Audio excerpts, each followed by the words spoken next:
it just changes. And I also know that I don't really know that much, and it's different every time anyway. But I really like when you have a loose concept of what you're doing. There's certain parts that aren't going to change much, and the rest you discover. So the first Iron Man, I mean, John and I and the writers, or John and I, we were just would write. You write a line, I'll write a line, and then we were literally watching the puppies be born as we did it. Frustrating for people who, not Gwyneth, because she can look at a piece of paper and then go, okay, I get it, and she's got it all memorized. She's amazing.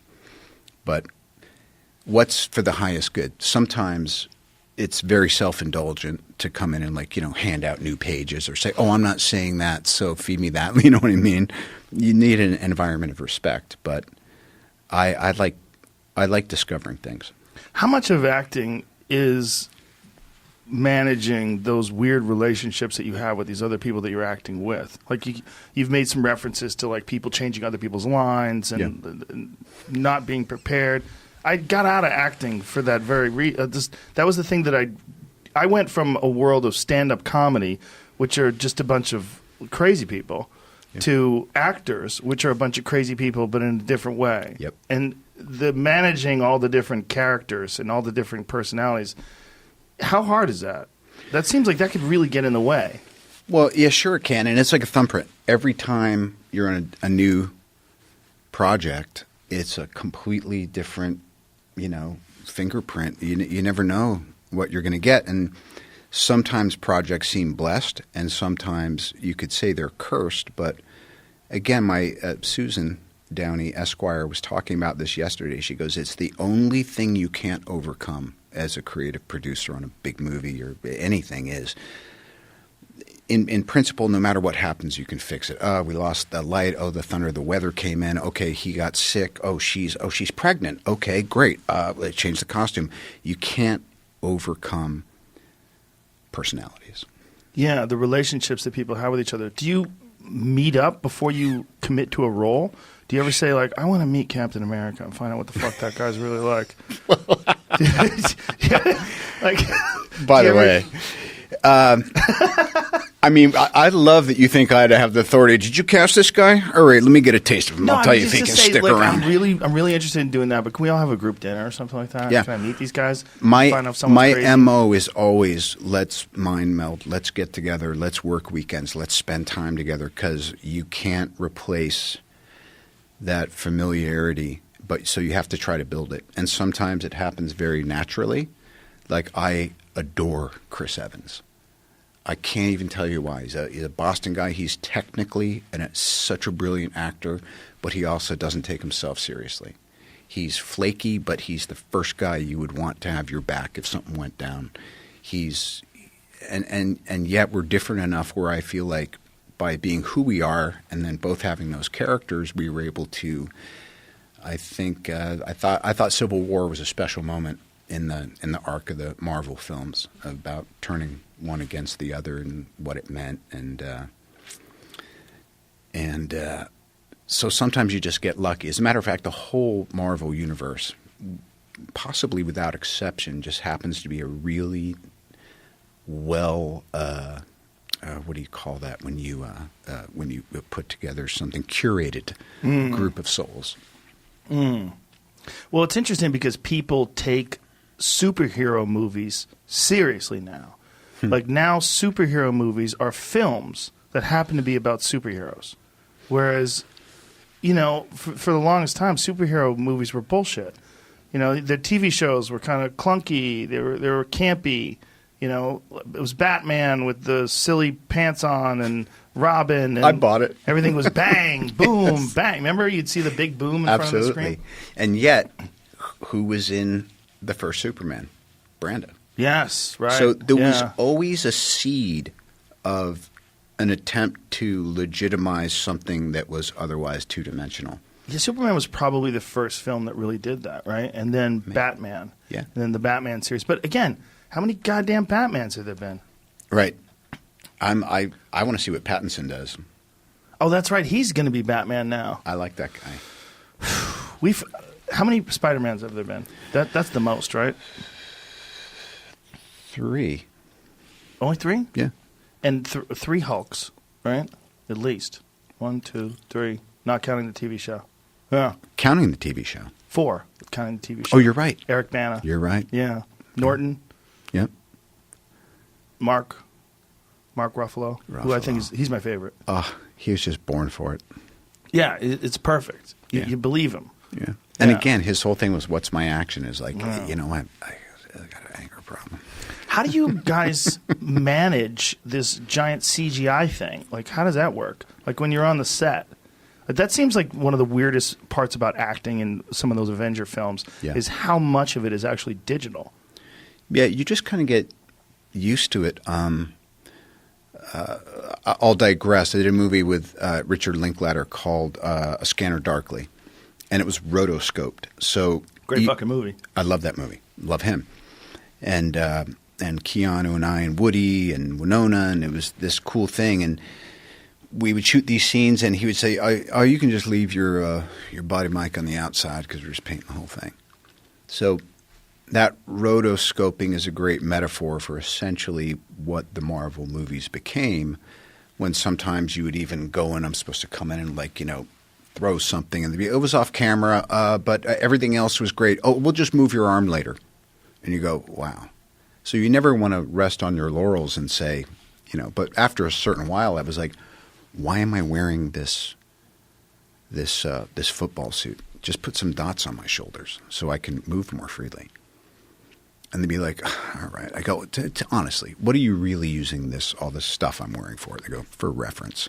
I go, great. So I'll wear it for one take, and then I'll take it off, and I'll relax a little bit. But then other people would be like, or Bettany would be like, I'm stuck in this fucking thing, Don. It was painted purple. So everybody got to join in on the joys and the miseries of the technical challenge of doing it. And speaking of Ruffalo, by the end, because he's Smart Hulk, he literally, they were just making him big wherever he was, and they'd put a little, a piece of PVC with a big Hulk head up about 5 feet over where his head was, and he was just there in a green suit.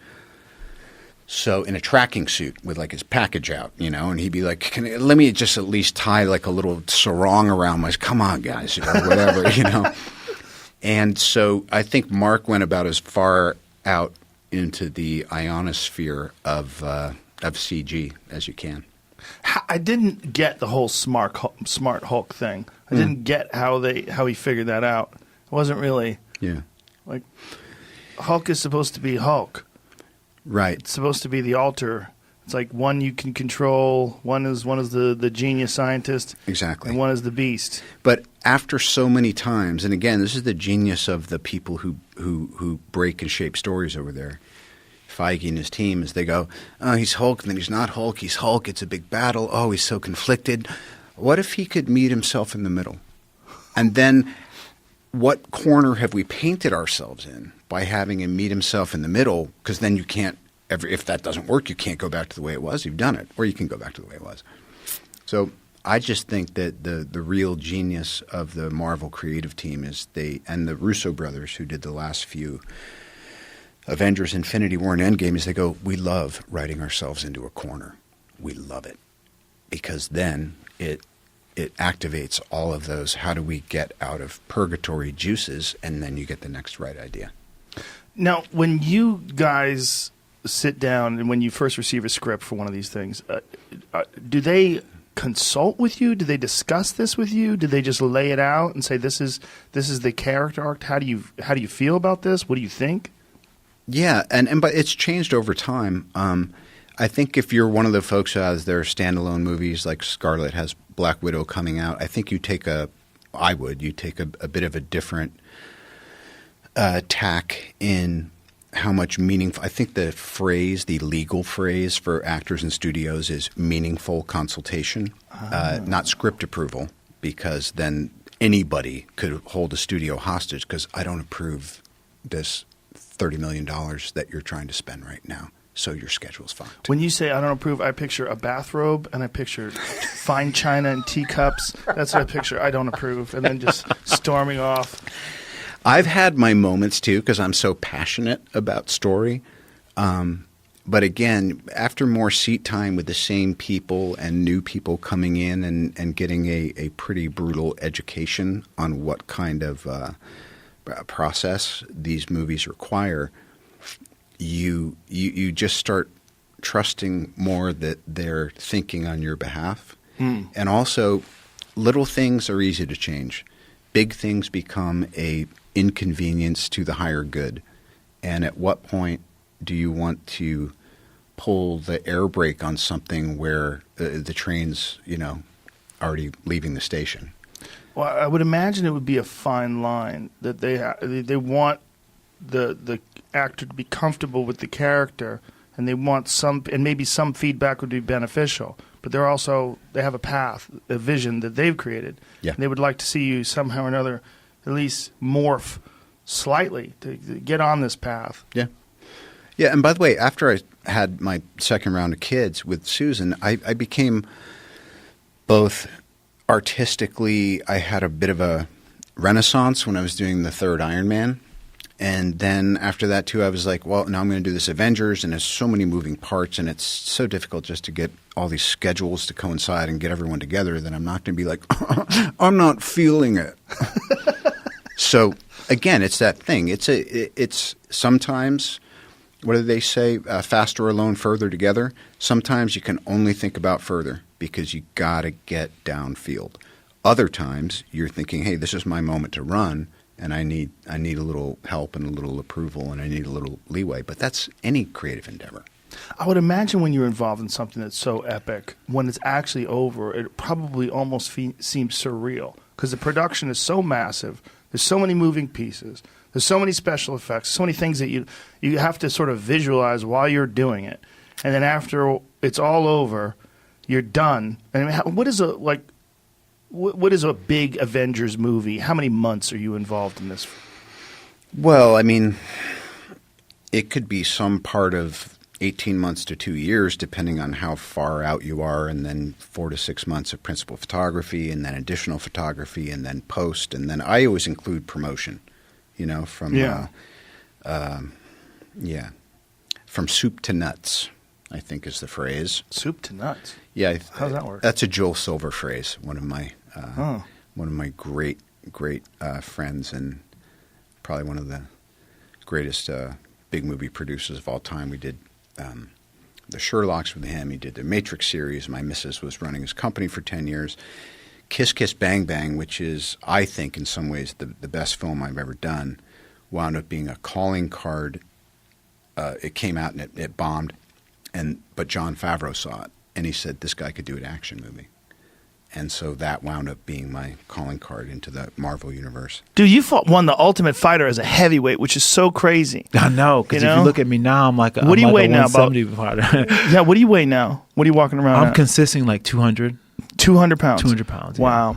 200 Yeah, pounds. that is like a 170 now in this day and age. Yeah, 200 pounds. But I feel good though, man. I feel really, really good.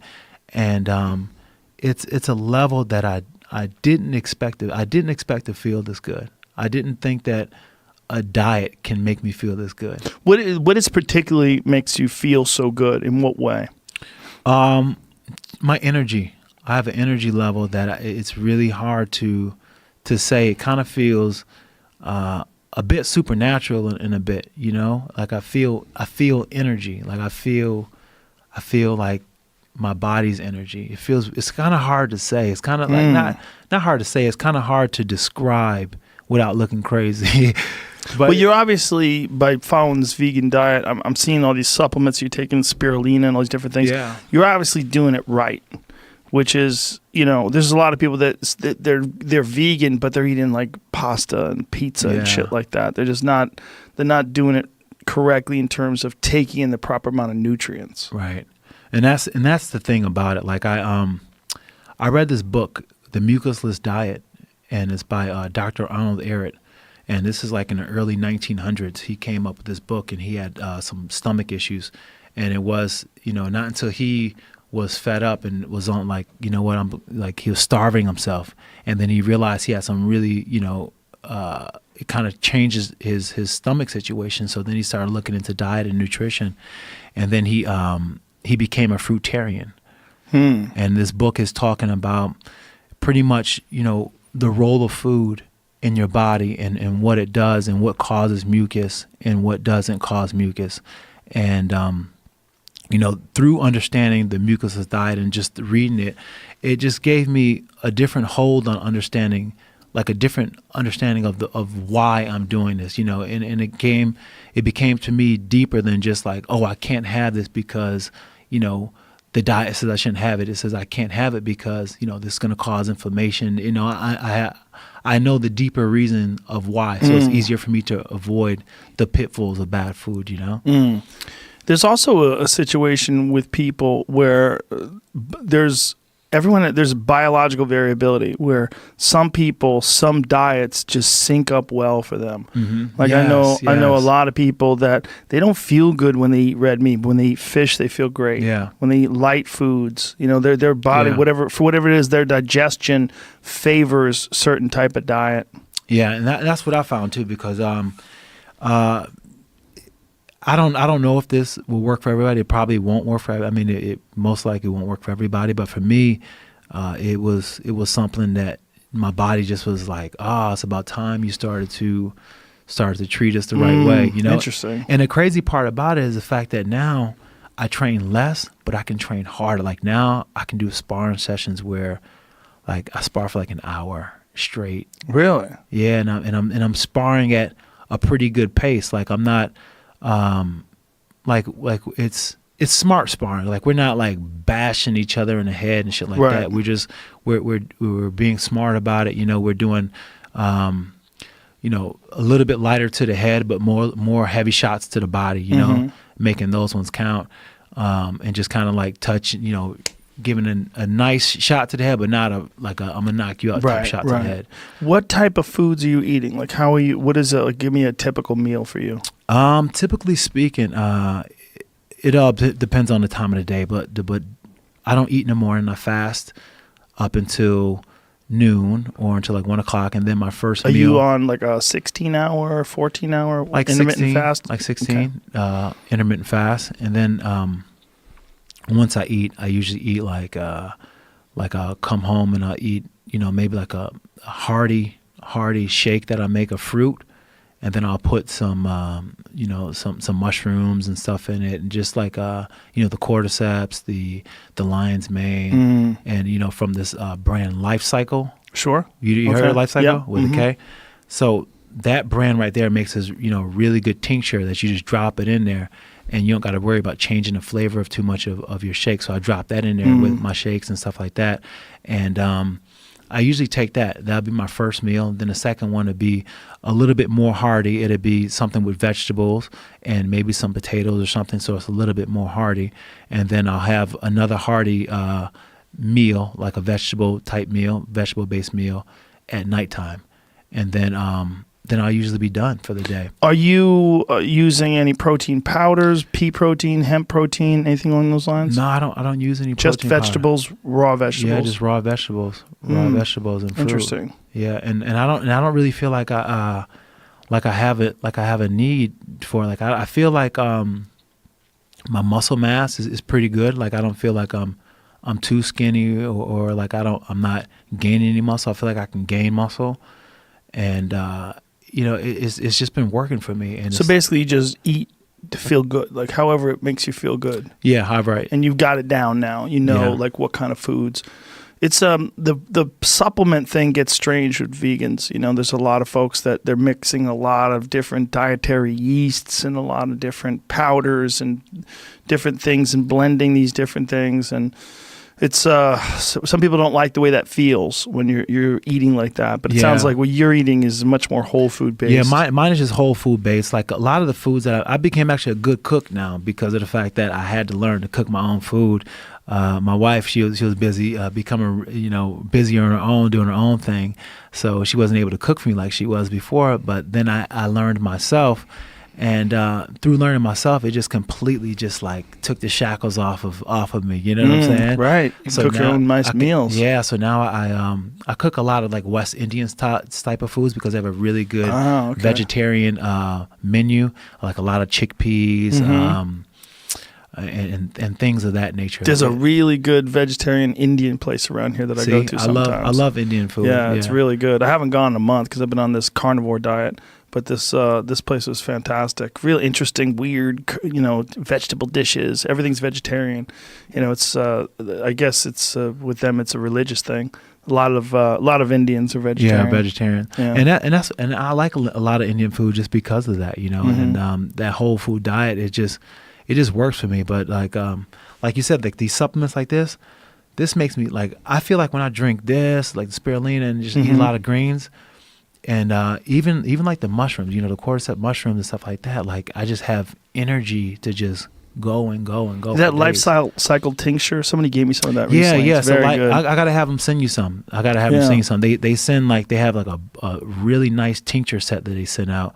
I should have bring it, but it has it has reishi, it has turkey's tail, lion's mane, the cordyceps, and it even gives you a schedule on when you should take it and when it's best for. But it's a really, really good mushrooms because they infuse theirs with this is cockadoo plum. It's a cockadoo plum. You ever hear of that? No, it's a funny name. Yeah, I know. It's cockadoo plum. It's from Australia, and it's like one of the most high in vitamin C fruits there is. Like it's way higher in vitamin C than oranges and everything else like that. And they cockadoo plum. Yeah, cockadoo plum. Okay. Yeah, KAKADU plum. That sounds like something that a little kid would right. That's a cockadoo plant. Yeah. Dad. What? But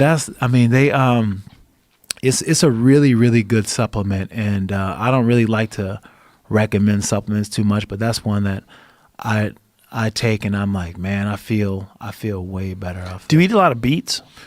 I do eat beets are really good. Beets are supposed to be really good for endurance. Yeah, beets are really good, but it's crazy, like just eating greens like I've been eating greens. I just don't. I feel like I don't get tired like I used to. Like my body's just instantly recovering. Like what was your old diet like? What was it like when you're training for a fight? What would typical meals be like? It was pretty clean, but it was I would eat a lot of meat. And I'm O positive, so I'll eat like a lot of red meat.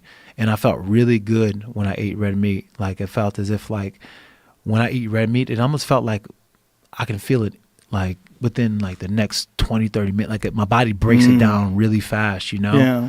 So I felt good eating it, but I didn't feel like I had the like the endurance. Like I didn't feel the endurance aspect like I do right now. I see what you're saying.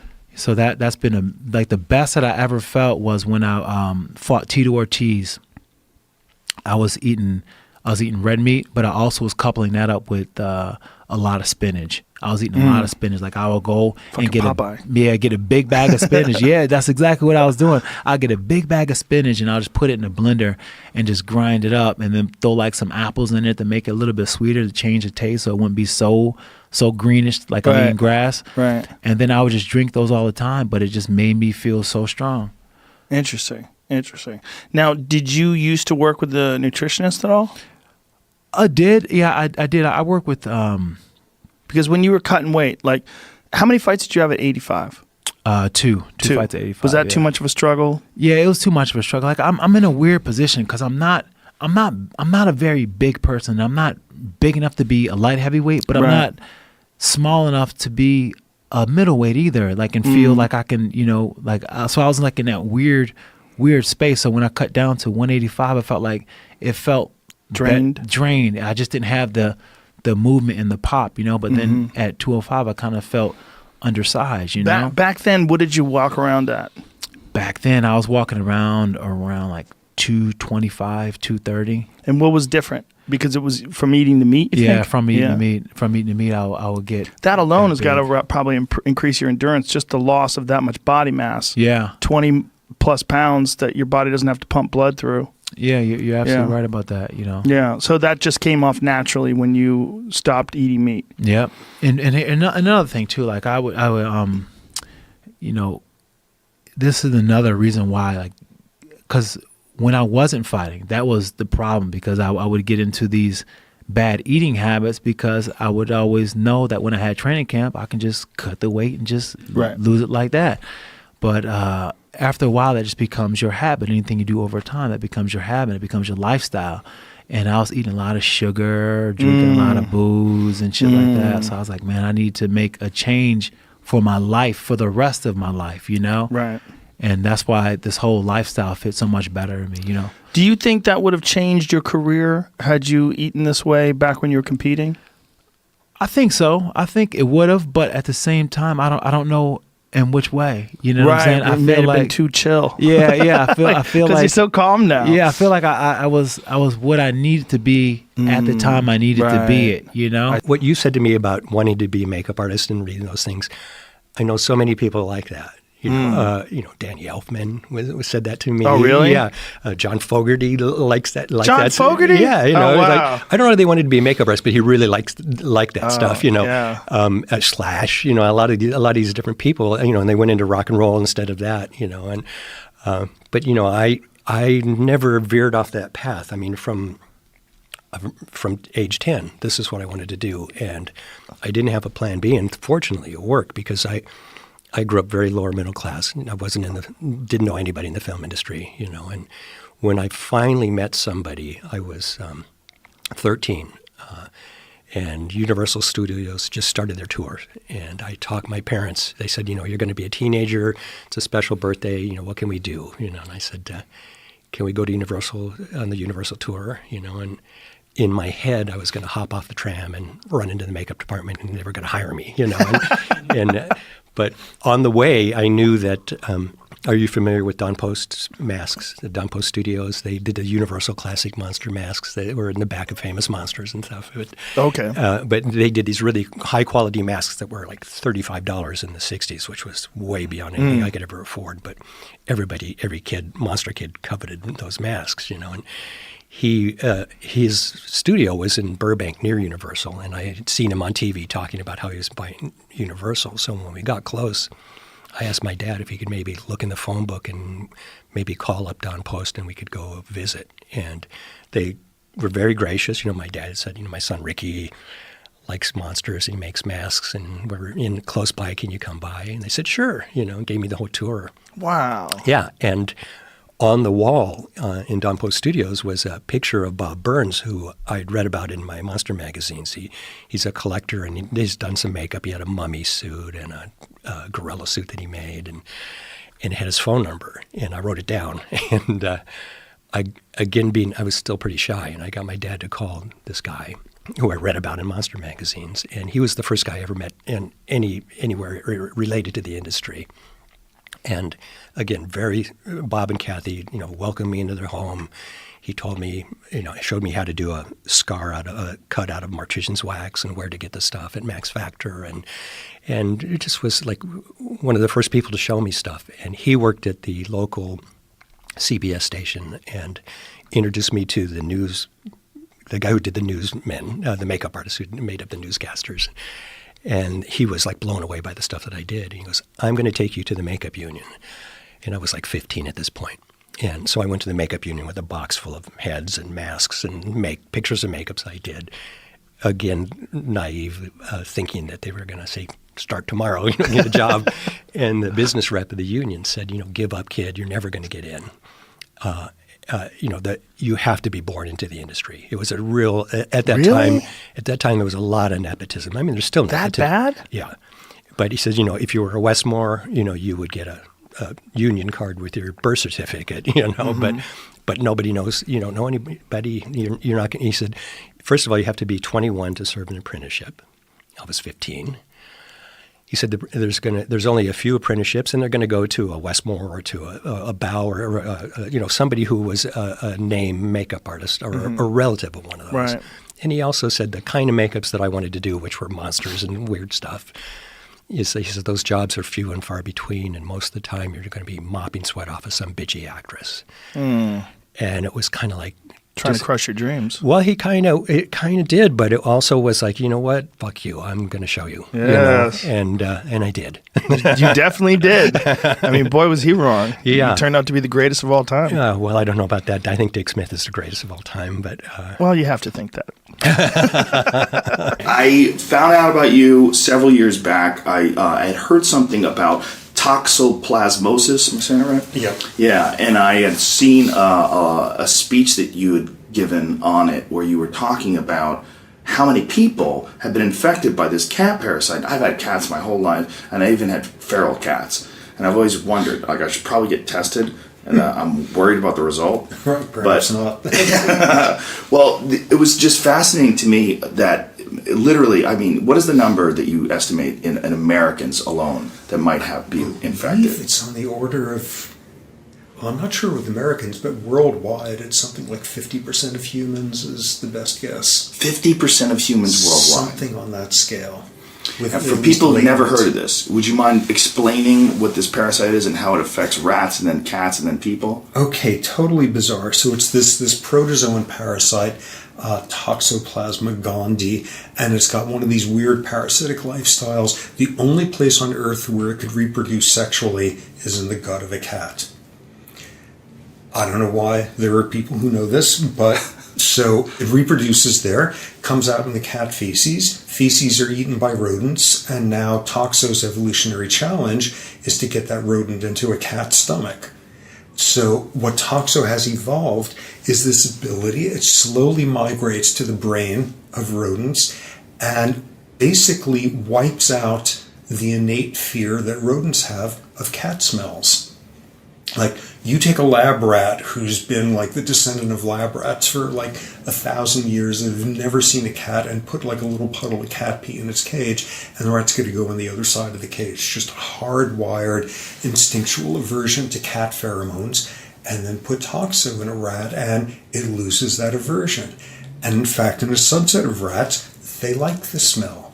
So out in the natural setting, you now go and approach a cat, and soon the rodent's inside the cat's stomach, and Toxo has completed its life cycle. Well, I had heard that it was so it's a subset of rats that actually are gravitated towards it, because I'd heard it actually rewires them sexually, right? Yes, that's actually work that we did in my lab, that it basically crosses some of the circuitry in the brain and the hypothalamus so that cat pheromones that used to be activating every alarm circuit in your like limbic system in these rodents now instead sort of taps into sexual arousal pathways. And in male rats, when they smell cat pheromones, they increase testosterone production. So Toxo has just figured out the most brilliant way of doing it. It makes cat pee smell sexy. Is there any understanding at all of the mechanism of how a parasite can figure out how to rewire an animal's sexual reward system, the fear of the predators? Like, how does that work?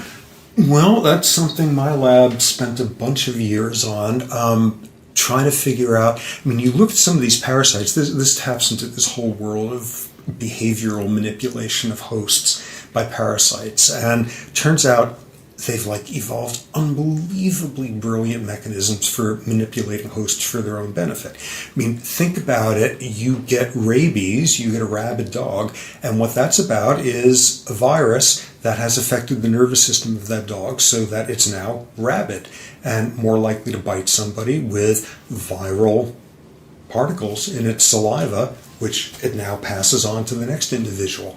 Like, you take 10,000 neuroscientists and stick them in a convention on the neurobiology of aggression, and rabies knows more about the neural wiring of aggression than we do. Wow. And Toxo knows, quotation marks, something about fear and aversion and the neurobiology of attraction. Part of what it seems to involve is Toxo somewhere along the way has picked up a gene that is pertinent to the dopamine system in mammals. Dopamine is this neurotransmitter. It's about pleasure. There's no protozoan parasite for a billion years that's had any use for this stuff, except it's part of how Toxo seems to be manipulating the reward system in rodents. And then, a couple of years ago, there's a paper showing that in chimpanzees, toxo makes you less afraid of the smell of leopards. Wow. So this appears to be a parasite that just has evolved like this spectacular insight into fear circuitry and attraction circuitry, and it's all for its own benefit to wind up in a cat's gut. So it's specifically cats. Like, do the chimpanzees still have aversions to snakes and other things that can kill them? Yep. Wow. And at one point, my lab was full of like bobcat pee and wolf pee, and there's actually like a company you could buy urine from. I don't know why anyone would want it except for us, but they sell urine from. Actually, what they use it for is you can go spritz it around your garden to scare the deer away if they're coming in eating your stuff. So there's, I don't know where they get the urine from, but it's like comes certified and all of that. And yeah, it's remarkably specific. So, like, have they ever done tests where they test like wolf urine or anything like that around chimps? Do they have any aversion to that? As far as I know, the chimp study has only been with big cat urine, but the rodent study's exactly that, showing it's a fair specificity. The rodents lose a little bit of their general skittishness. They get a little bit disinhibited behaviorally, so just in general, they're out more and more exploratory, more likely to get eaten, but the most selective lasering effect is they're not scared anymore of cat pheromones. Now, what's fascinating to me is that I've also read that there was a disproportionate amount of successful soccer teams that are in countries with high rates of infestation of toxoplasma. Okay, that one's new to me, but that sounds like exactly the sort of epidemiological studies that are popping up about humans. Okay, so what about humans? There's two branches of interesting stuff with toxo in humans. One is a literature that's been around for quite some time showing that toxo seems to increase the risk of schizophrenia. There's a higher rate with schizophrenia of individuals who have antibodies against toxo. In other words, sometime in the past, their body was dealing with it, who had cats growing up, whose mother had cats during pregnancy, and like anybody who gets pregnant knows you immediately get all anxious about cat litter boxes because of the possibility of toxoplasmosis. It can attack the fetal nervous system, do all sorts of damage, and a subtle version of it seems to be a sleeper effect of increasing the risk of schizophrenia. The other realm is toxo-infected humans get subtle changes in personality, neuropsychology, sort of neuropsychological profiles. They get a little bit disinhibited. If you're toxo-infected, you're more likely to die in a car accident involving reckless speeding. If you're toxo-infected and clinically depressed, for the same severity of depression, you're more likely to impulsively kill yourself. In other words, toxo is doing something kind of similar.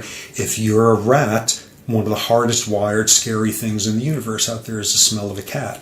If you're human, it's hurtling through space really fast, jumping out of windows, and toxo seems to blunt a lot of those effects there.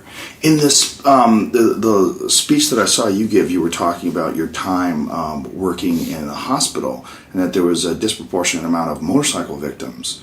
This was actually something I heard from a clinician, an old sort of parasitology infectious disease doctor who sort of, when I was first telling him about this sort of emerging toxo story, he had like one of these bolts of memory saying, my God, I remember back when I was a resident, there was this old doctor saying, you know, if you're ever harvesting organs from an accident victim, I don't know why, but if it's from somebody who was in a motorcycle accident, make sure you check to see if they have toxoplasmosis. I don't know why, but there's a high rate of that you find in organs from people who were killed driving motorcycles recklessly.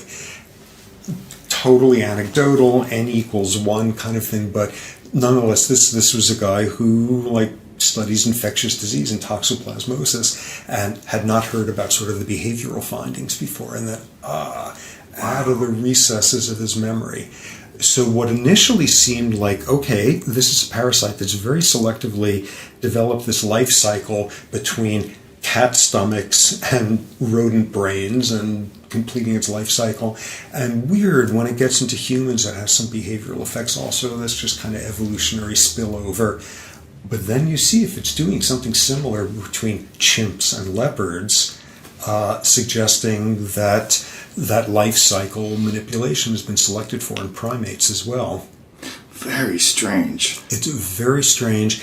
And for me, the strangest thing is the certainty with which there's a gazillion viruses and bacteria and God knows what else out there that manipulate host behavior in ways we just haven't figured out yet. Or we just haven't, we haven't discovered the particular. Yeah. What does it do to women? Does it have a similar effect? Seems to have less severe effects on neuropsychological profiles in women. Again, the literature on this is pretty scanty in humans, but it seems to have some similar effects, but not as extreme.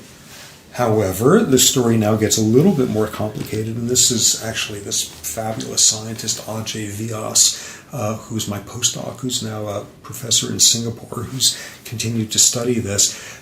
Okay, so normally, one of the things animals have evolved to be really good at is picking up signals that somebody else is unhealthy.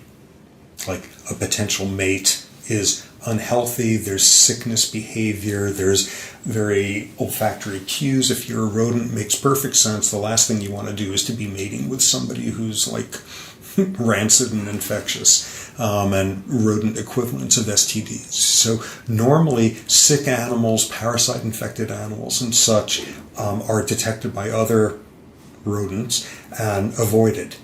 Toxo does something different. You get a toxo-infected male, and now he smells more attractive to female rodents. And when mating, toxo gets into the sperm and can be transmitted to the female.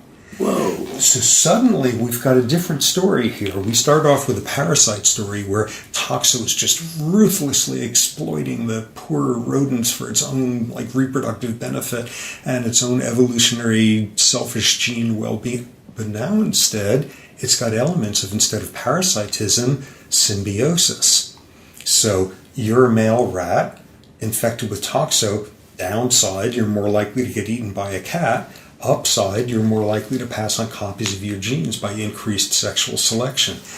So it might be, in fact, more of a balanced symbiotic relationship between male rats and toxo. You know, more research is needed, blah, blah. It's just like cool sort of biology out there. It's crazy. And is it transferred sexually with men and women too, as well as with rats? I don't know. I don't think it's been looked at. Oh, wow. That seems like something I would want to look at right away. Yes. What about organ donors? Other than, again, pure anecdotalism, that one elderly doc somewhere back when saying, watch it when you're getting organs from like people killed in motorcycle accidents.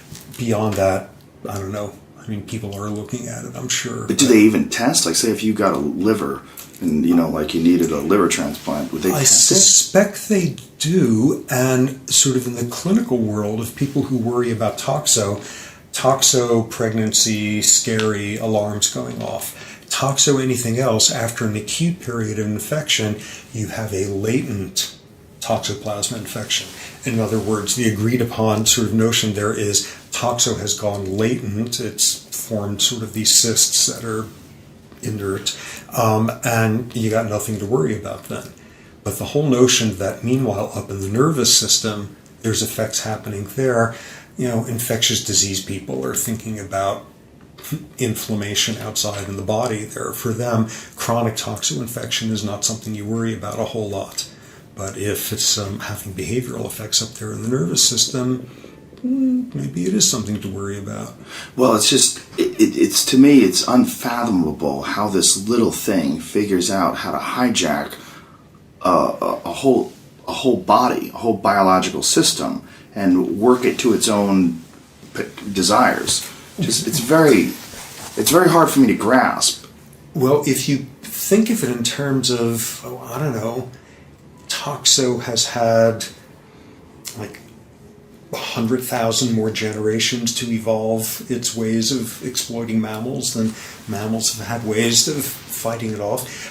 What's most remarkable is it turns out this is like a whole world of parasites that do bizarre manipulative things to their hosts. Most of it's not in the realm of mammals. Instead, there's like some parasitic something or other that gets into barnacles and takes over their reproductive system so that the barnacle digs a hole for them, not the barnacle, but the parasite to lay eggs into.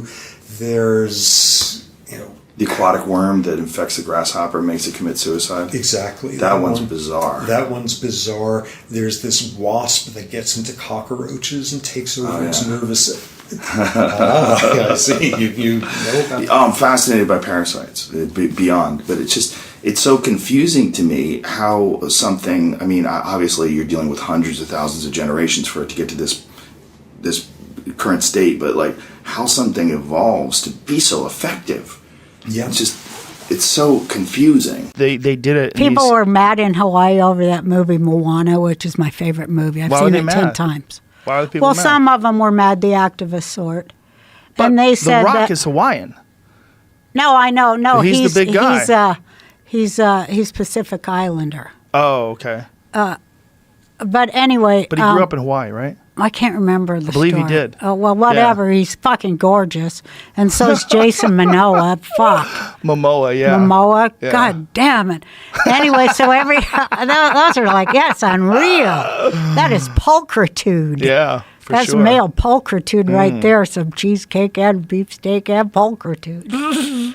It's like, whoa, would you love to see them bare naked? Have you been paying attention to the controversy about building that new telescope in Hawaii? Oh, of course. I prayed against it. Did you? They came to me, this is something that shouldn't be told, so I'll tell it. And I said, don't worry about it, sis. I'm putting in the Jew 2 cents on this here. You don't want them to build a telescope? Well, not on the people's holy place. So I went out there and I done some prayers for direction. And it stopped 3 days later. And now it's back on, but all the people went up there. But I like to say to the people, I'm glad you got the telescope. I say this, and everybody hates me. It's okay, but I just have to say, maybe the telescope, which will be the new eye to behold the entire universe, which will create like a different kind of a human mind forever, maybe that should be there. I don't know. Well, but it's a that's very just something unique to think place about. in terms of where it sits in the world. Well, it's where Pele is. Right. That's where Pele was born. And the Hawaiian people, they say, they believe that they came out of that mountain, Right. And that's their what do you call it? Their genesis is that particular Mauna Kea. Mother Mountain. So they don't want anything built on there. Maybe there's some sort of a compromise, because the idea of that place is that it's in a very unique place on Earth to view the cosmos. Have you been to the Keck Observatory? I've never gone there because I should. It's amazing. It's amazing. Know. The view I'm up there. Take my grandkids. It changes your place, like your idea of your place in the world. The first time I saw it was... We're so visual beings. Yes. What changed me are those round films about the Wall of China. Seeing that in those...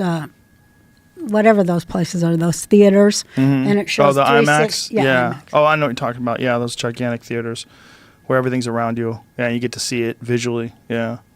Well, the Keck, I've been to it a few times, but one time cool. I caught it perfectly where there was no moon out and the sky was clear, and it was unbelievably beautiful. You see the whole Milky Way. You see all the stars. The entire sky is filled with stars. It didn't even seem real. And it just makes you feel like you're looking through the windshield of a spaceship flying through the cosmos. Well, there's this app you can get to that will chart the stars for you, and it's so cool. And if you hold your phone up, which I float in my pool, and you hold it up there, and then you look, and it's like, there's this, Yeah. You know, Yeah. whatever they're called, I can't remember. I had a similar app. Maybe it's the same There's one. the constellation. Yeah. No, it's incredible. It is incredible. But there's nothing like seeing And yet it. all of that pales when it comes to me thinking about me. Isn't that funny? It's just so incredible that it works That's like one of the that. things that helps people think about their place in the world. Yeah. When you see something as magnificent and enormous as the Milky Way, and like you see the Milky Way so clear that it doesn't even look real. And I've only caught it like that once. The other 2 times that I went there, it was still beautiful. You see everything. Yeah. The other 2 times that I went, it was still beautiful, but not as stunning as the one time where I caught it. One time I messed up, and I got there and it was a full moon. It was a mess. You couldn't hardly see anything. When the other time was really cloudy, it was hard to see. But the one time I saw it, it was just, to this day, I think back on it, it blows me away because it really shifted, in a real tangible way, the way I viewed people on a planet in space. It's undeniable because it's so gorgeous and so epic. It's entering your eye and expanding your whole mind and consciousness. Yeah. And that does something to your big-ass program DNA shit, you know? Once the eye sees it and takes it in, it's like the image. Once the image is digested, the image, they say, where does it stop being that and become this? Right. All that integration, that's the word. Integration, yeah. In the mind. I think that lack of ability to see that is one of the things that's really screwed us up more than anything about modern civilization with all our lights, all our street lights and city lights. You can't see the sky anymore. When there's no lights at all, then you see all the stars. And then you realize, like, oh, we're in space.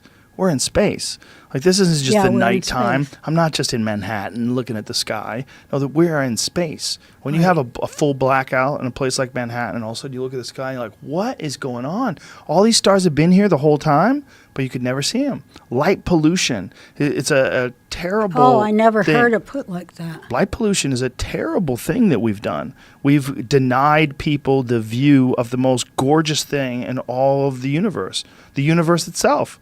There's a lot of say beautiful they things. put up those lights to help the homeless so, they don't get raped and murdered. That's what San Francisco did. That's what San Francisco did to help the homeless. Where was the situation that was happening during the Obama administration where they were trying to put a pipeline through and they were hosing people down and it was on private land and they were going through private land and people were protesting it, but they were forcing it through anyway. Where was that? That was Standing Rock up in North Dakota. And that's still going on today. In fact, I think this week there's a hearing. The Fort Laramie Treaty, I think, is affected by that. So there are some land right issues there, but we're talking about burials in sacred areas, not to mention water quality.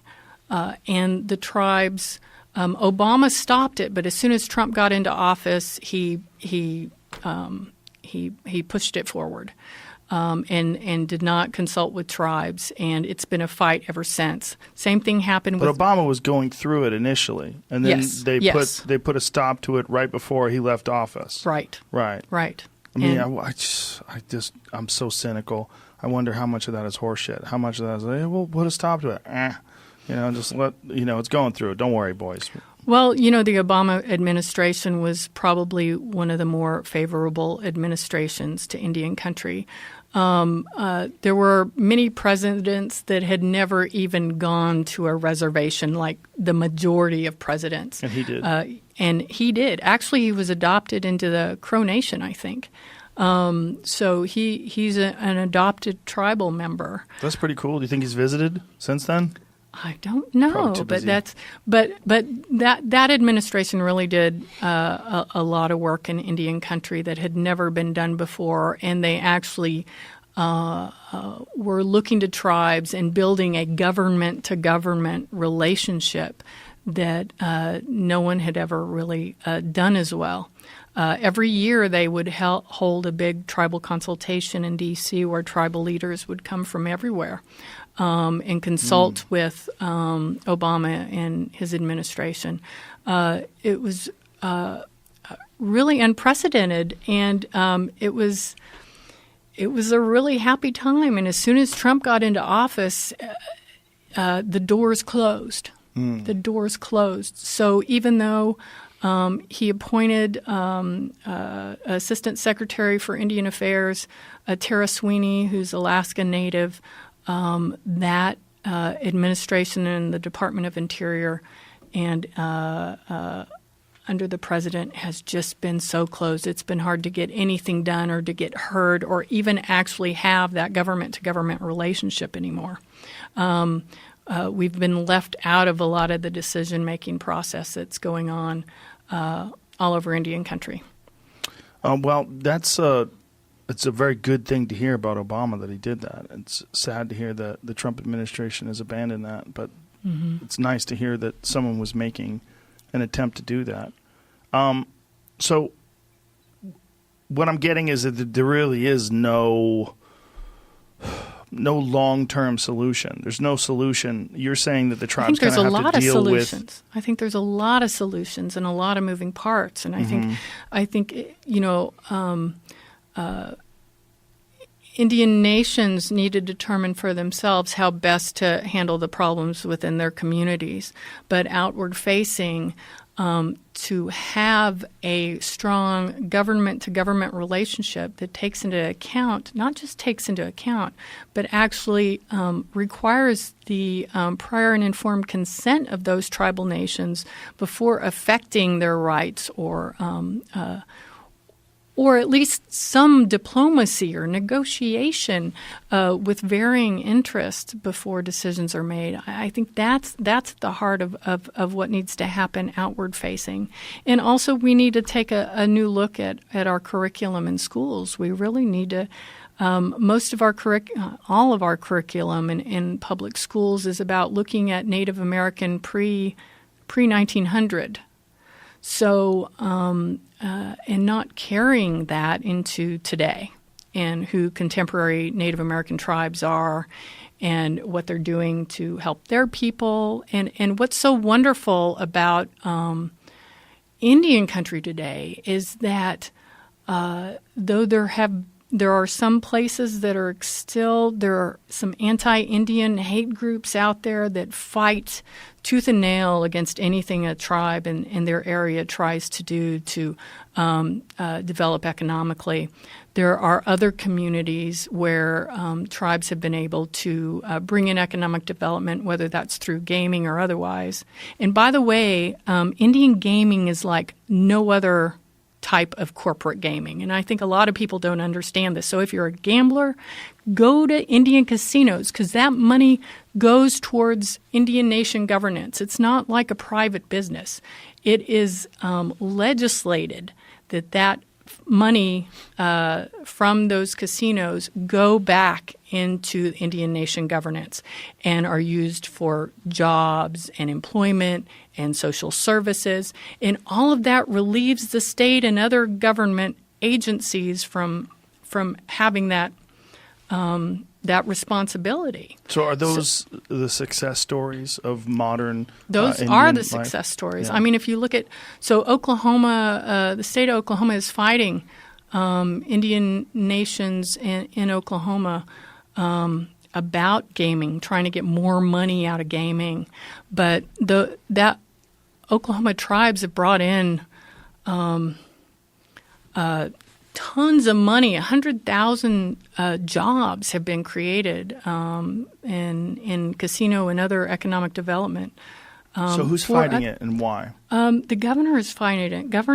Governor Stitt, I think, is his name.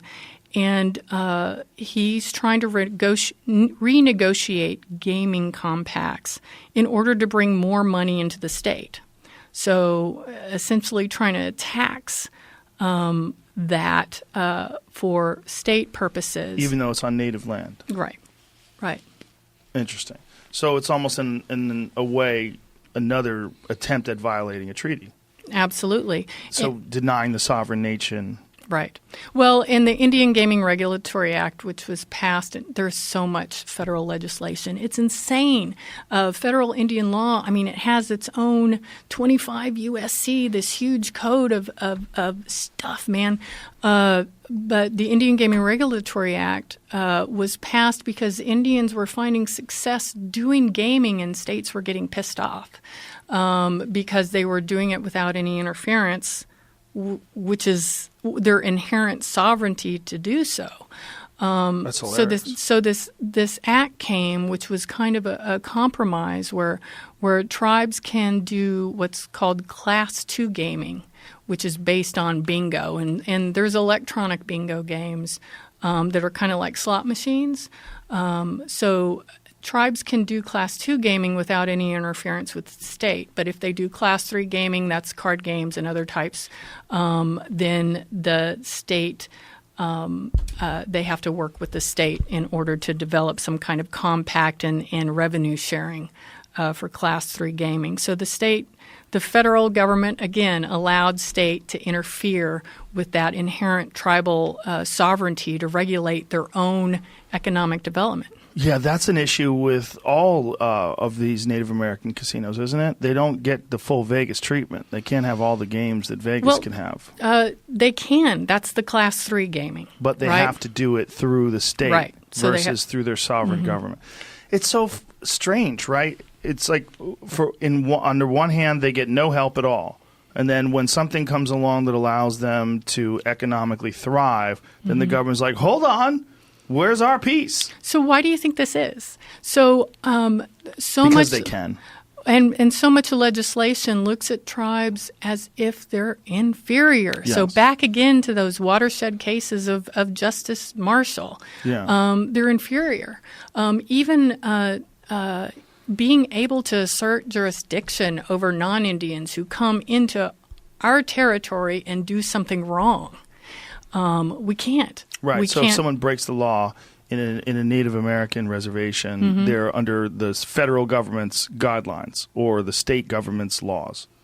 The tribe does not have criminal jurisdiction over non-Indians. So if someone comes in and robs a casino, then the state has to take care of it. Right. State or the federal government, depending on what type of crime. Ideally, would it be that the Native Americans would take care of it? Yeah, there were periods of time in our history where people would steal our religious objects and our sacred items. They still do, and loot our graves.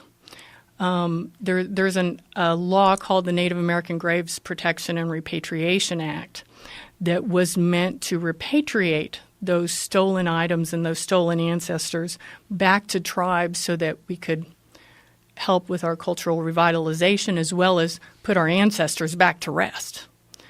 There are still at least 200,000 ancestors in boxes in museums. Jesus. That's just in the U.S. 200,000 in museums in the U.S. Just in the U.S. So our ancestors and our cultural items and religious objects have also been taken all around the world. Imagine if it was French people. If it was 200,000 French people in boxes in museums in the U.S. And France is one of the worst. So there was just a case recently. French love to auction our sacred objects for some reason. There was a sacred shield of the Pueblo of Acoma in about 2016 that was being sold at auction in France. And the tribe, the Pueblo, fought and even went to court in France to try to stop that auction and get that item back because there was evidence that it had been stolen in contemporary times. And France said, you don't have standing in our courts. So even though they're considered a sovereign or a pseudo-sovereign nation here in the United States, we didn't have standing in the French court and couldn't protect that item this way. So we had to use other means of negotiation and arm twisting. That item has finally been repatriated, but it took about 4 years for that to happen. So it's finally been brought back. Yeah, but that's just one case. This happens. Where is it now? It's back home at the Acoma Pueblo. And do they have it on display, or is it? No, this is a sacred object. It can't be on display. Right. These are items that are used for religious purposes. They're protected sacred items, the association, we were fighting with the Metropolitan Museum of Art last year and the year before because they were displaying items from a private collection that were sacred. One item was even a funerary object, was an item that is never supposed to be seen because it's buried with the ancestor. And it was on display. And without any kind of consultation with the tribes affected, it's horrendous the way we still look at Indian people and our cultures and our practices today. We're still being called heathens. There was an article, I think just last week, there was a religious man saying that we're heathens because we the sage that I gave you, because we burn sage as one of our medicinal and spiritual practices. That was the reason why they were calling you heathens? Yeah, and this was just in an article last week from a Christian group. Oh, well. Yeah, well. I'm a heathen too to them. Yes, we're all heathens. Yes. What's interesting in these states like Indiana and Ohio, where indigenous peoples have just been removed wholeheartedly, is that tons of archaeologists and other people that like to loot, they have taken so many things out of the ground. There was a case that the FBI actually got a hold of in Indiana, a gentleman by the name of Don Miller, who had a huge ranch house and farm, and it was just full of Native American artifacts, including human remains, and there were even items from other countries that he had looted and taken. And the FBI actually investigated that, and because the man was like 90 years old, they didn't prosecute him, but they were able to take back those items, and through that Native American Graves Protection and Repatriation Act, they've been consulting with tribes to repatriate those items back. But that looting and collecting in areas like Indiana and Ohio and Jimmy other places, actually has it up on the screen here. Oh, yeah, FBI here it is. finds 2,000 human bones among antiquities seized from man's home. So where did this gentleman get all this stuff? His collection was Native American, including the bone. Tim Carpenter of the FBI told media outlets that half it. Miller reportedly admitted he'd conducted illegal digging expeditions, but he never faced criminal charges before his death in 2015. Right. So this guy was just digging stuff up and just showing it around his house. Mm-hmm. And there were rules against this? Oh, absolutely. Absolutely. And so if it's on land that, say, what if he owns a ranch? How does that work? Like if you're So it's dependent. And a lot of the things that he had, it wasn't clear where he had got it from. He didn't even know or remember or keep any records of where he got a lot of the items. So our laws are really screwy with this too. So federal and tribal lands are protected. So public lands, parks, and tribal lands are protected lands. You can't go and dig in federal or tribal lands without a permit, among other things. But just in state private lands, it's really dependent on what the state laws are, and it's really inconsistent whether those whether looting is protected or not. And so that's where it's interesting, because there's a lot of gigantic ranches in Texas that are privately owned that were originally Native American hunting grounds. There's ones that a friend of mine has hunted on that they have these pictographs. You go inside these caves, and this is on private land. Someone owns this. You go inside these caves, and there's ancient artwork all over the walls of the cave.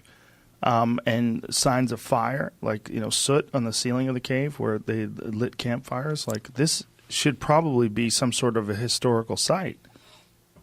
Right, and it's usually not protected, and people get real angry when Indians try to get involved in where there may be development that will have an effect on a burial site, a sacred site, or other type of site. people really get angry. And so it's really hard for tribes to work to protect these areas, work to learn about what the areas are even about. There's been so much amateur archaeology, and this whole country was founded on amateur archaeology. Let's dig up, look at what we found in this grave. Everyone was looking for gold and other special things, and oftentimes they just took whatever was in the grave and created the antiquities art market, which still is all over the world today. So the association is constantly looking at auctions and trying to return items that private collectors have obtained improperly. We just got a human vertebra removed from a U.S. auction just a couple of weeks ago. They were selling it because they said it had an arrow point still in, so that has value in some markets. And they had done DNA on this to prove that they were selling it as a Native American vertebra. It was from a collector in Massachusetts. Well, how could they prove that it wasn't just a settler that was killed by an arrow? Right. I don't know. And so that's the thing about trying to work with auctions and private collectors is they often don't want to work with us because they're trying to make money.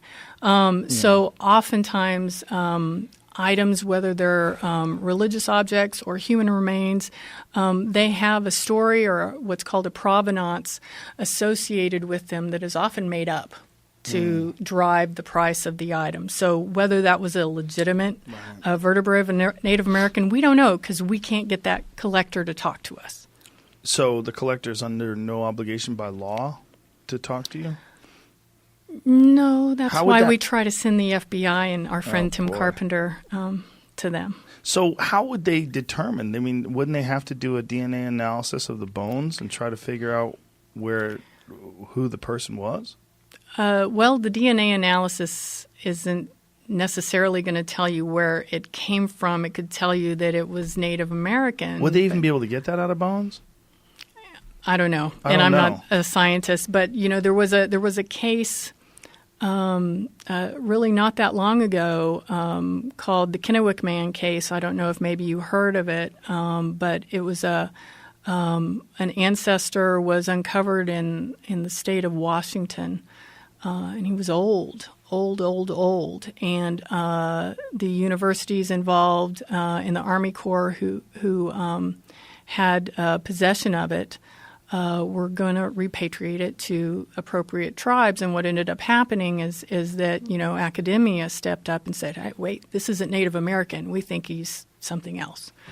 And for years, Native Americans fought to get that ancestor, the ancient one, back. And finally, after a court case that deemed the ancestor wasn't Native American, DNA test was done, and it was indeed Native American, and the ancestor was finally repatriated.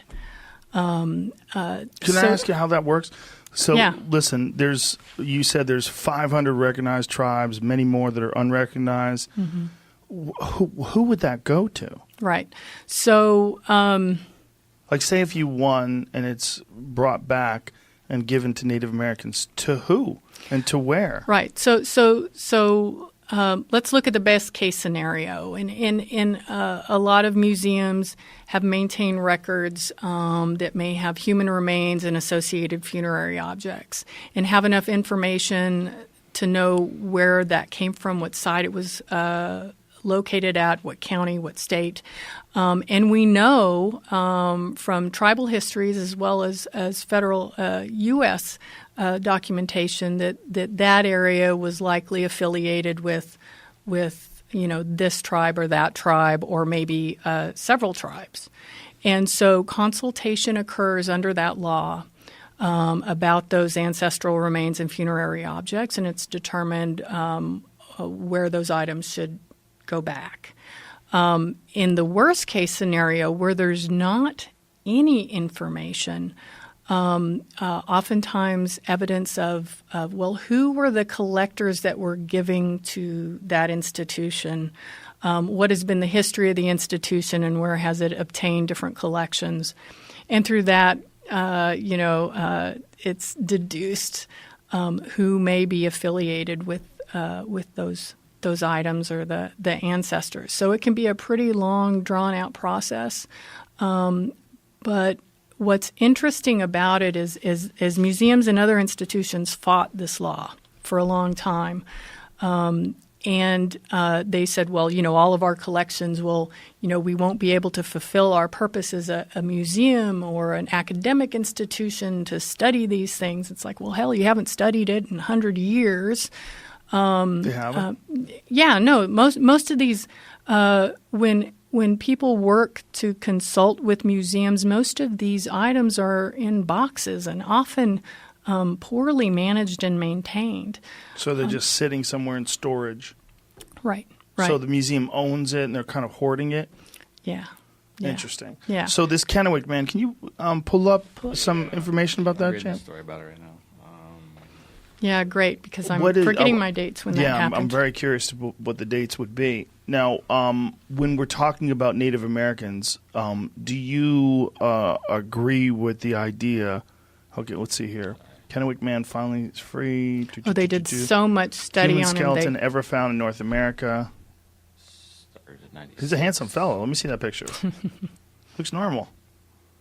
Imagine you just ran into that guy at 7-Eleven. You're like, what's up, bro? Looks like He's like, hey, a modern American, a modern I'm human, I should say. That's the bones, Ferris bones. Oh, wow, his rib bones. So does it give us a date on his, what they have? Go to that picture of the teeth again. That's crazy. So just let me tell you that looking at human remains for many tribal peoples is difficult. It's like looking at a naked body. I mean, it's the essence of someone that we shouldn't be seeing.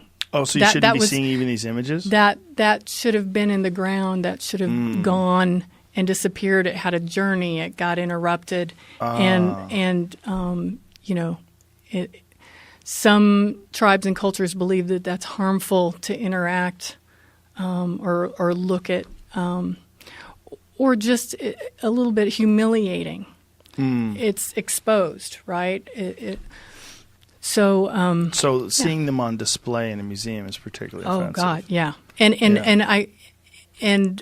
at least in the United States, you won't find that in any kind of public museum. Now, you might in some kind of private institution or private collection. You do with mummies. Right, but with Native American people, they've decided that that's offensive to the culture, so they've removed it. Is that what you're saying? Well, that's also happening. You're finding in other countries, who in Egypt, for example, and in other cultures, that they're trying to get those back too. Well, imagine so if there was a museum where you can go and look at Ronald Reagan's head. Right? Some people would probably enjoy that. For sure, I'd go. But it is one of those things where it's like, oh, okay, I kind of get it, right? So if you have the bones of Sitting Bull on display in some sort of a plexiglass case in a museum, and people are like, oh, wow, that's cool. Okay, would that be cool if that was Ronald Reagan? Would that be cool if that was someone from our lifetime that died? What if they had Janis Joplin's head? In a box somewhere, and you can go stare at it. Wouldn't that weird you out? Yes. Or how about Amy Winehouse? How about someone who died? Yeah, see what I'm saying? Yeah, someone who died really recently. It'd be like, what are you doing? Well, and maybe we need to look at it that way. Yeah, well, and that's the thing, is that we don't seem to look at Native people in that way. We don't seem to go, oh, that's not okay. Oh, it's not okay to outlaw their religion. Well, how would I feel if someone did that to me, right? Right. It's a double standard, or I don't know what you call it, but it's just racism. Yeah, in a way, racism is the right word.